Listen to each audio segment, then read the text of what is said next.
नमस्कार, आप देख रहे हैं सूर्य समाचार। मैं हूं आपके साथ समीक्षा राठौर। आज लखनऊ दौरे पर रहेंगे उपराष्ट्रपति। बता दें कि भारत गणराज्य के प्रस्तावित भ्रमण कार्यक्रम में शामिल होंगे।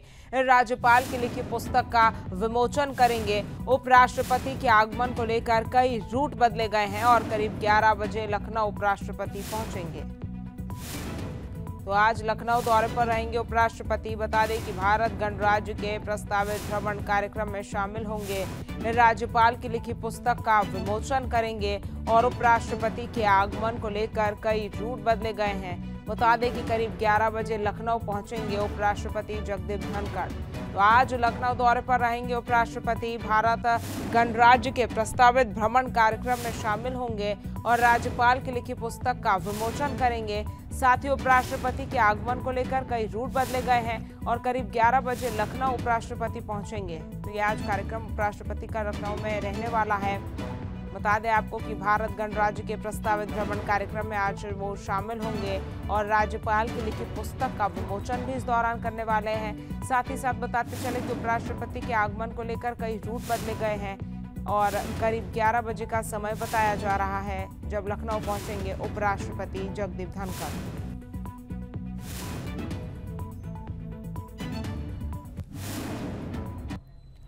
खबरों में आगे बढ़ेंगे। उत्तर प्रदेश के मुख्यमंत्री योगी आदित्यनाथ ने गोरखपुर के गोरखनाथ मंदिर में जनता दर्शन लगाकर लोगों की समस्याएं सुनी।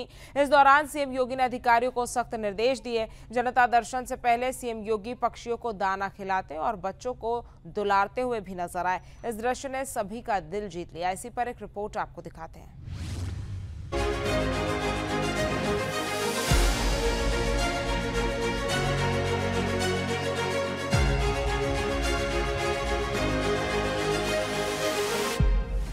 गोरखपुर के गोरखनाथ मंदिर परिसर में मुख्यमंत्री योगी आदित्यनाथ ने जनता दर्शन कार्यक्रम का आयोजन किया। इस दौरान अलग अलग जिले से आए लोगों ने अपनी समस्याएं सीएम के सामने रखी। जमीन विवाद, सरकारी योजनाओं में देरी और नौकरी से जुड़ी शिकायतें प्रमुख थी। सीएम योगी ने एक एक कर सभी की बातें सुनी और संबंधित अधिकारियों को समस्याओं के निस्तारण के सख्त निर्देश दिए हैं। गोरखनाथ मंदिर में जनता दर्शन सीएम की जनसेवा का नियमित हिस्सा रहा है, जिसके जरिए वे सीधे जनता से जुड़ते हैं। जनता दर्शन से पहले सीएम योगी आदित्यनाथ ने गोरखनाथ मंदिर परिसर में पक्षियों को दाना खिलाया। वहां मौजूद बच्चों को प्यार से दुलारा। बच्चों के साथ उनकी लगाव की तस्वीरें सोशल मीडिया पर खूब वायरल हो रही हैं। गोरखनाथ मंदिर में आने वाले बच्चों से मिलते हैं और परिसर में मौजूद मोरों सहित अन्य पक्षियों की देखभाल भी सीएम योगी आदित्यनाथ करते हुए नजर आते हैं। सीएम योगी की ये कार्यशैली न सिर्फ गोरखपुर बल्कि पूरे प्रदेश में उनकी लोकप्रियता को भी बढ़ाती हुई नजर आती है।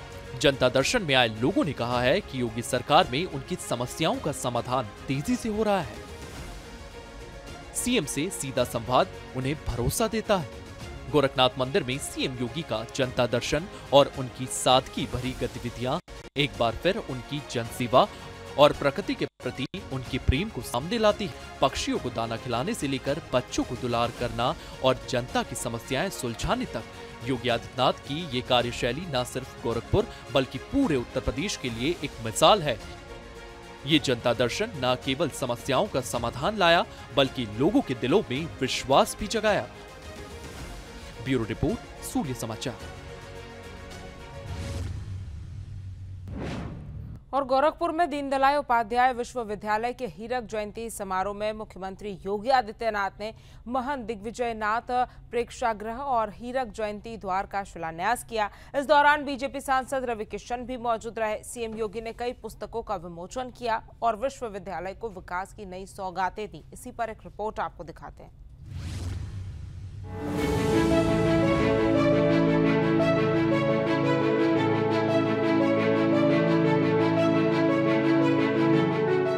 गोरखपुर के दीनदयाल उपाध्याय विश्वविद्यालय में हीरक जयंती समारोह का भव्य आयोजन हुआ। मुख्यमंत्री योगी आदित्यनाथ ने मुख्य अतिथि के रूप में दीक्षा भवन में आयोजित समारोह में हिस्सा लिया। इस दौरान सीएम ने 43.10 करोड़ रुपए की लागत से बनने वाले महंत दिग्विजयनाथ प्रेक्षागृह का शिलान्यास किया। इस प्रेक्षागृह में 1500 सीटों वाला मुख्य हॉल, 200 सीटों वाले कॉन्फ्रेंस हॉल और 500 सीटों का एग्जीबिशन हॉल होगा। साथ ही उन्होंने दीक्षा भवन के सामने बनने वाले हीरक जयंती द्वार और हीरक जयंती स्पोर्ट्स स्टेडियम के शिलापट का अनावरण किया। समारोह में बीजेपी सांसद रवि किशन भी मौजूद रहे। उन्होंने सीएम योगी की विकास नीतियों की जमकर तारीफ की और सीएम योगी ने विश्वविद्यालय की 75 साल की यात्रा पर आधारित विशेष स्मारिका DSW की गतिविधियों पर आधारित संवाद पत्रिका और affirmative action and social justice in India पुस्तक का विमोचन किया। गोरखपुर विश्वविद्यालय 1 मई 1950 को उत्तर प्रदेश के कालीन मुख्यमंत्री पंडित गोविंद बल्लभ पंत जी के द्वारा इसकी भूमि पूजन और शिलान्यास का कार्यक्रम संपन्न हुआ था।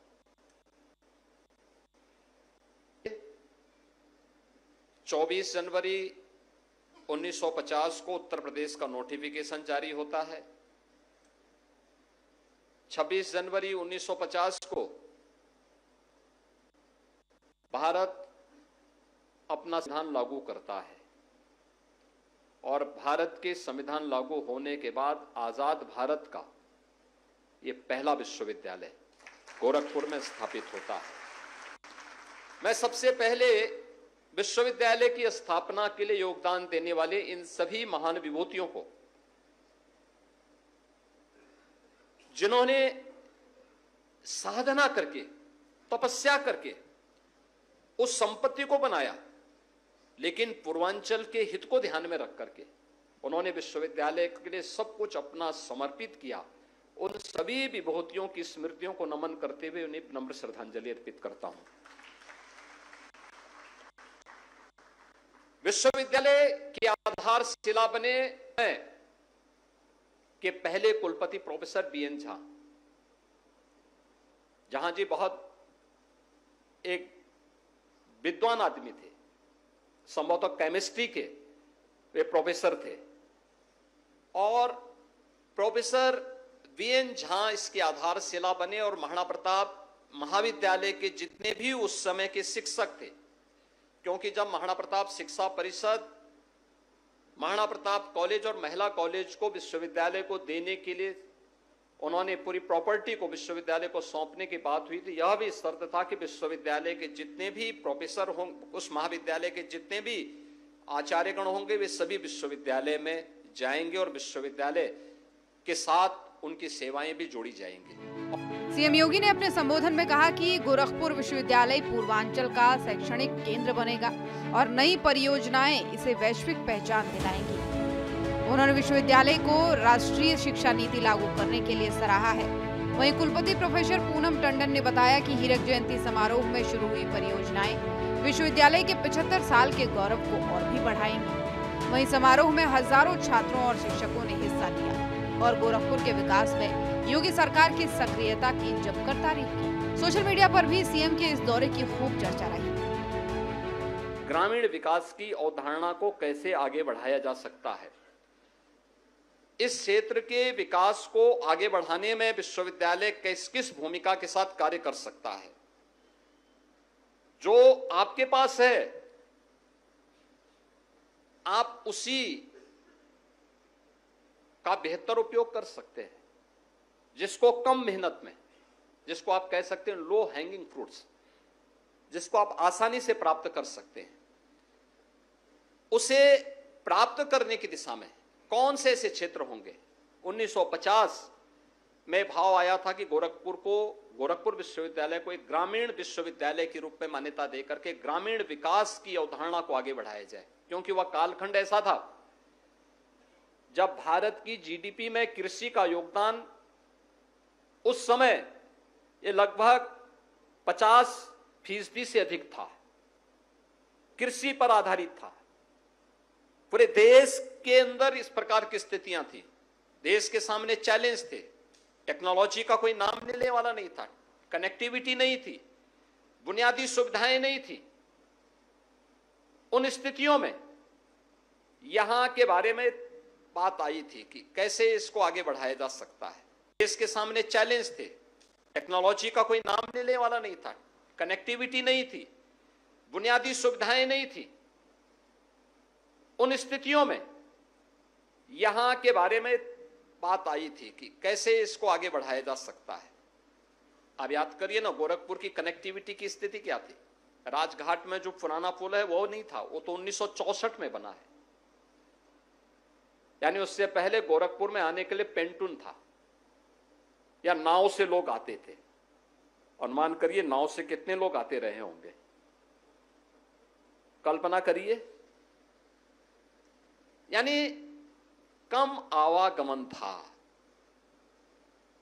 आप वाराणसी भी नहीं जा सकते थे क्योंकि बीच में तो राप्ती नदी है, और लखनऊ जाने का तो सवाल ही नहीं होता है क्योंकि राप्ती नदी थी ही। गोरखपुर विश्वविद्यालय का हीरक जयंती समारोह न सिर्फ इसके 75 साल के गौरवशाली इतिहास को दर्शाता है, बल्कि भविष्य की नई संभावनाओं को भी खोलता है। सीएम योगी के हाथों महंत दिग्विजयनाथ प्रेक्षागृह और हीरक जयंती द्वार का शिलान्यास गोरखपुर की शैक्षणिक और सांस्कृतिक उन्नति का प्रतीक है।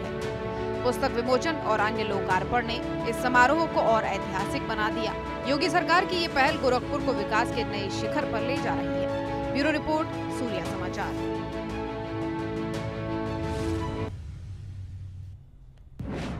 और खबर अब मुरादाबाद से, जहां बीजेपी प्रदेश अध्यक्ष भूपेंद्र चौधरी का बयान सामने आया है। जातिगत जनगणना को लेकर बोले भूपेंद्र चौधरी, सरकार देश के विकास हितों के लिए प्रतिबद्ध है। सरकार का निर्णय हम सभी के लिए ऐतिहासिक है। भूपेंद्र चौधरी यूपी बीजेपी प्रदेश अध्यक्ष हैं। मुरादाबाद से खबर, जहां बीजेपी प्रदेश अध्यक्ष भूपेंद्र चौधरी का बयान सामने आया, जहां जातिगत जनगणना को लेकर भूपेंद्र चौधरी ने कहा कि सरकार देश के विकास हितों के लिए प्रतिबद्ध है।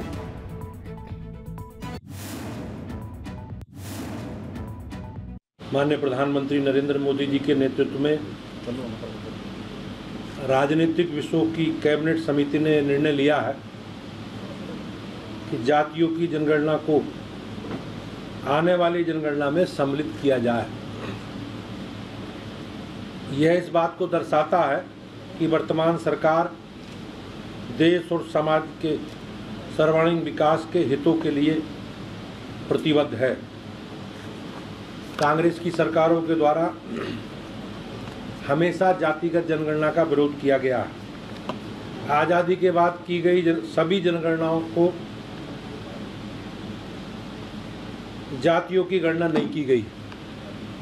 आज़ादी के बाद पहली बार प्रॉपर सही तरीके से जनगणना के साथ जातिगत जनगणना कराई जा रही है। ये हमारे लिए, सबके लिए एक ऐतिहासिक निर्णय है और मैं सभी उत्तर प्रदेश वासियों की ओर से माननीय प्रधानमंत्री जी को बहुत बहुत शुभकामनाएं देता हूं, उनका अभिनंदन करता हूं। और देखिए, उत्तर प्रदेश के संभल जिले के चंदौसी में एक हैरान करने वाली घटना सामने आई। बिचौली गांव में सड़क किनारे 3.33 लाख रुपए के पुराने नोटों का बंडल मिला, जिसके बाद इलाके में हड़कंप मच गया। पुलिस ने नोटों को कब्जे में लेकर मामले की जांच शुरू कर दी है।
और देखिए, उत्तर प्रदेश के संभल जिले के चंदौसी में एक रोड विवाद को लेकर दो पक्षों के बीच खूनी संघर्ष हो गया। इस दौरान हुई ताबड़तोड़ फायरिंग में एक युवक की मौके पर ही मौत हो गई, जबकि 3 लोग गंभीर रूप से घायल हो गए। घायलों को अस्पताल में भर्ती कराया गया है और पुलिस ने मामले की जांच शुरू कर दी है। इसी पर एक रिपोर्ट आती है।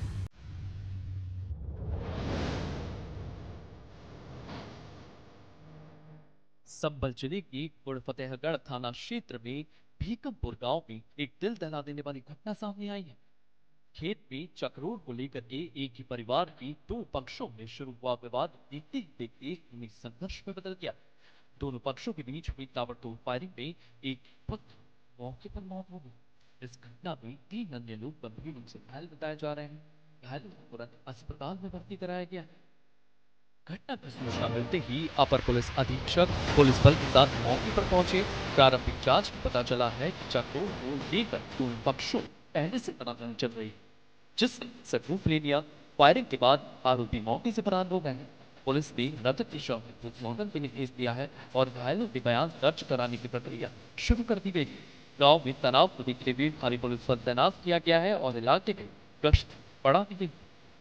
भीकमपुर में साहब सिंह यादव एवं सुभाष यादव जो कि पारिवारिक हैं, इनके मध्य चक्रोर को लेकर विवाद हुआ। इसके पश्चात दोनों पक्षों में खास होने के पश्चात मारपीट की घटना कारित हुई, जिसमें साहब सिंह यादव घायल हुए। मौके पर उनकी मृत्यु कारित हो गई है। बॉडी को पीएम के लिए भेजा जा रहा है। मौके पर शांति स्थापित है। तहरीर के आधार पर अभियोग पंजीकृत किया जा रहा है। शीघ्र ही आरोपी को गिरफ्तार करते हुए कठोर विधिक कार्रवाई की जाएगी। सर, बताया जा रहा है लाइसेंसी बंदूक और राइफल से गोली मारी गई है। इस प्रकरण में सभी पक्षों में जांच की जा रही है और मौके पर पुलिस मौजूद है और तलाशी ली जा रही है।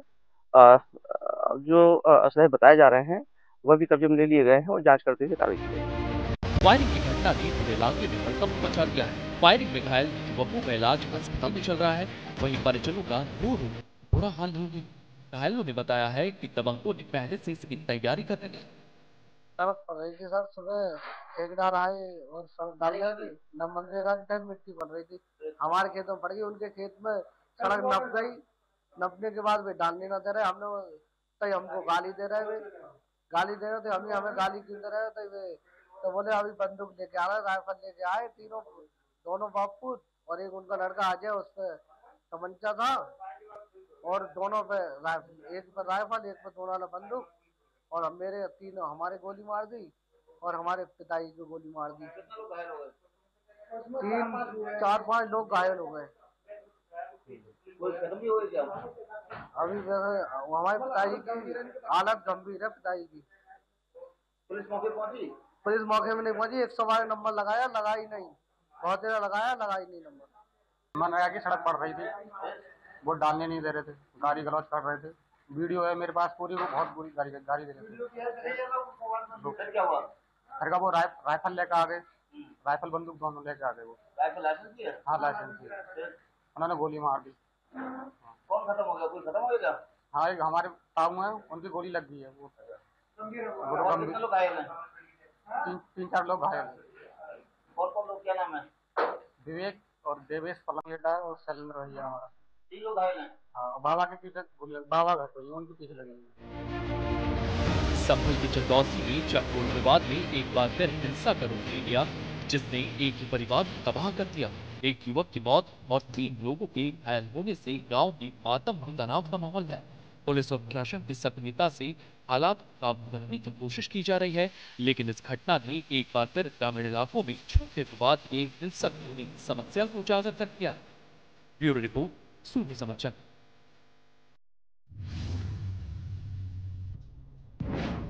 और देखिए, लखनऊ के ऐशबाग में नगर निगम का बुलडोजर अवैध अतिक्रमण पर गरजा, लेकिन स्थानीय लोगों का गुस्सा भी फूट पड़ा। विरोध के दौरान पुलिस और नगर निगम अधिकारियों के साथ हाथापाई की नौबत आ गई। कुछ लोग रोते हुए और हाथ जोड़कर अपनी फरियाद करते नजर आए। नगर निगम ने लोगों को मकान और दुकानें खाली करने के लिए 1 हफ्ते का समय दिया है। इसी पर एक रिपोर्ट आपको दिखाते हैं।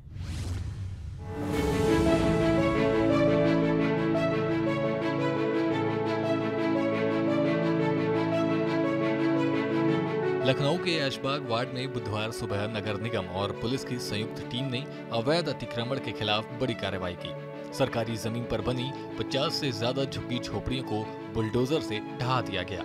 नगर निगम ने कई बार नोटिस जारी किए थे, लेकिन लोगों ने अतिक्रमण नहीं हटाया। कार्रवाई शुरू होते ही स्थानीय लोगों में आक्रोश फैल गया। कुछ लोग बुलडोजर के सामने बैठ गए तो कुछ ने पुलिस और नगर निगम अधिकारियों के साथ धक्का मुक्की की। कई लोग रोते हुए और हाथ जोड़कर अपने घर बचाने की गुहार लगाते हुए नजर आए। विरोध के बीच नगर निगम ने लोगों को सख्त चेतावनी दी और मकान के साथ दुकानें खाली करने के लिए भी 1 हफ्ते का समय दिया। टीम ने कहा कि अगर 1 हफ्ते में अतिक्रमण नहीं हटाया गया तो दोबारा कार्रवाई होगी और कोई समय नहीं दिया जाएगा। इस दौरान लोगों ने कहा कि वे सालों से यहाँ रह रहे हैं। लखनऊ में इससे पहले भी बालू अड्डा और अकबर नगर जैसे इलाकों में अवैध अतिक्रमण पर बुलडोजर कार्रवाई हो चुकी है। बालू अड्डा में जनवरी 2025 में 30 झोपड़ियों और 10 दुकानें ढाई गई थी। ऐशबाग में ये कार्रवाई सरकारी जमीन को अतिक्रमण मुक्त करने के लिए किया गया है। लखनऊ के ऐशबाग में नगर निगम की बुलडोजर कार्रवाई ने एक बार फिर अवैध अतिक्रमण और स्थानीय लोगों के बीच टकराव को सामने ला दिया है। विरोध, आंसू और हाथापाई के बीच लोगों को 1 हफ्ते का समय मिला है। प्रशासन की सख्ती और लोगों का आक्रोश इस मुद्दे को और गंभीर बना रहा है। अब सबकी नजरें इस बात पर है कि 1 हफ्ते बाद क्या होगा और प्रशासन क्या करेगा। ब्यूरो रिपोर्ट, सूर्य समाचार।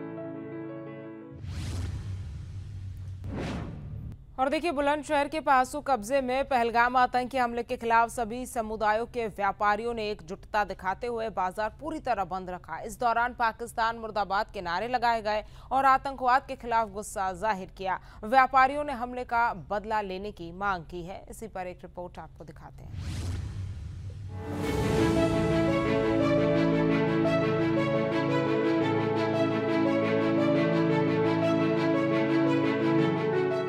बुलंदशहर के पहासू कस्बे में पहलगाम में हुए आतंकी हमले के विरोध में व्यापारियों ने पूरे दिन बाजार बंद रखा।